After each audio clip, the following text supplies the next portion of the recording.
This is the 11th House Take on Sports. Over the last 10 plus weeks, you guys have been viewing me sitting here talking about sports and in great numbers. I'm really proud to say we're reaching almost 1,000 total views, and we should get it with this episode. Thank you very much for watching. This week, we're going to talk about an epidemic of arrests in college football, Man City winning the EPL title, the Miami Mount Rushmore of Sports, the Stat of the Week, and then the Mascot of the Week. So first we start with an alarming number of FBS college football players getting arrested, FBS being the highest level of college football, formerly Division 1A. Since the beginning of the year, I tallied up 87 arrests. That's not including the ones I couldn't find. These are just ones I could find. 6 of these players were Arkansas players alone, so knowing what we know about Bobby Petrino and how he handled his situation, and probably how he handled the program while he was there, that is far too many players on one team, and far too many players altogether. Over half these guys are starters on college football teams. 2 of these players are Heisman contenders this year, actually Heisman hopefuls. Monty Ball from Wisconsin, the running back, and Sammy Watkins, wide receiver from Clemson. Monty Ball was one of the finalists for last year's Heisman Trophy, and this guy has already been arrested this season. I'm not sure what to do about this. I know a lot of people keep saying, well, the number of players relative to the total number of players is very small, the number of players being arrested or players getting in trouble. Guess what? That's not good enough for me, because unfortunately when you sign up for this, you're automatically expected to be held to a higher standard, and you need to live to that standard. If not, suspension. I'm not talking about 1 game, 2 games. I'm talking about full season suspension. And ultimately, if you don't think that's good for your institution, you think something bigger is necessary, expulsion. Expel these players from the colleges, and guess what? Nobody else picked them up. A few examples being made, unfortunately, the hard way, and guess what? Everybody else falls in line, or at least 90% of them falls in line. So a few knuckleheads out there will find their way into the arrest water. Next, Manchester City. Manchester City won their first title, English Premier League title, in 44 years over Manchester United this past week.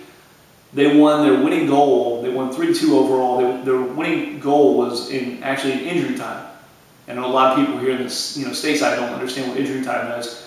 It's the time they put on at the end of the game after regular time has already ended. So it's basically an overtime period that can be called at any minute. So the excitement for that is big. And winning the first title in 44 years, big for the program. The sheik from Dubai, or I should say Abu Dhabi, who bought the team for over $1 billion, has been slowly putting enough money into this team to make it competitive again. And he bought it when it was in financial ruins from the Prime Minister of Thailand. So my hat goes off to you, Manchester City, and may you have many more titles. Next, our Miami Mount Rushmore of Sports.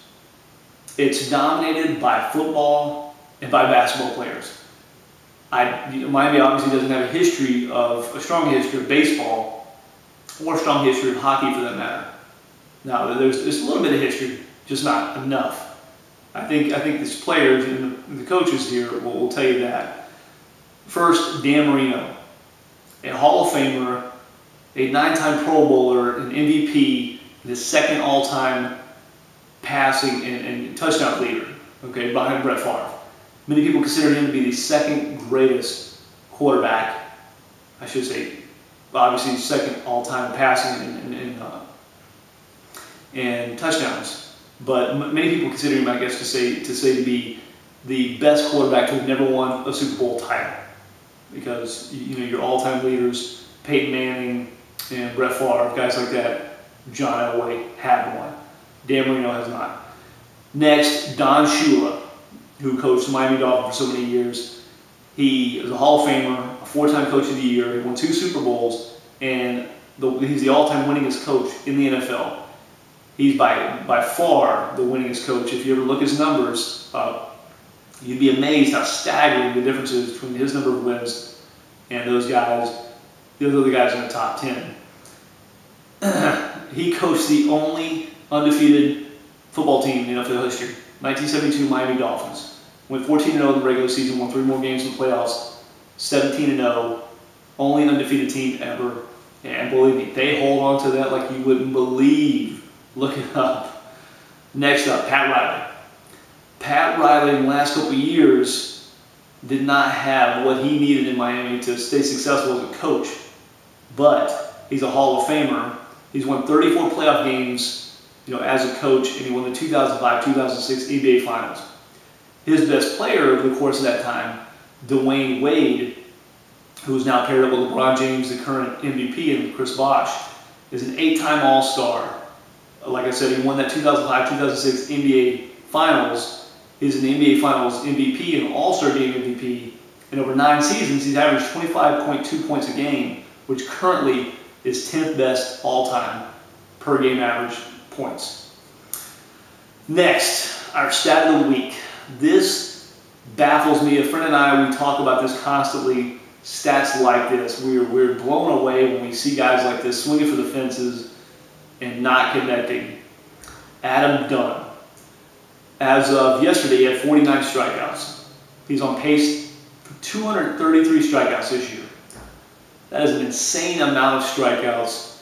To put that in perspective, the hardest guy ever to be considered the hardest guy ever to be struck out, Joe Sewell, played for the Cleveland Indians and New York Yankees. He played in Major League Baseball for 14 years. Total career strikeouts, 114. His highest number for one season, 20.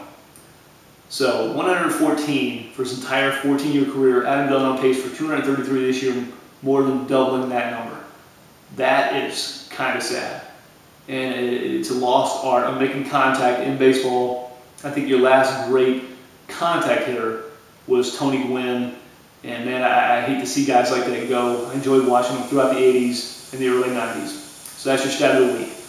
Last, our mascot of the week. This comes to us by recommendation. Thank you, Ted. The Delta State University Fighting Okra. This by far is one of the funniest mascots, and probably one you won't see a whole lot because they're a Division III school.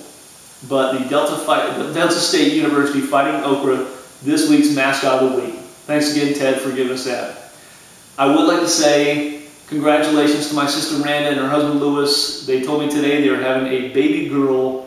They just found out today, and I couldn't be more excited. I'm going to be an uncle for the first time ever, and I'm so happy for them. I'm so happy for my sister. I love her, and I can't wait for the baby to be here. So with that, I would like to say thank you again for watching. Lots of views over these last 10 plus weeks. I really do appreciate it. Please keep sharing. If you'd like to share it on Twitter, if you'd like to share it on Facebook, if you'd like to share it in an email, please do. Thank you again for watching, and we'll see you next week. Bye.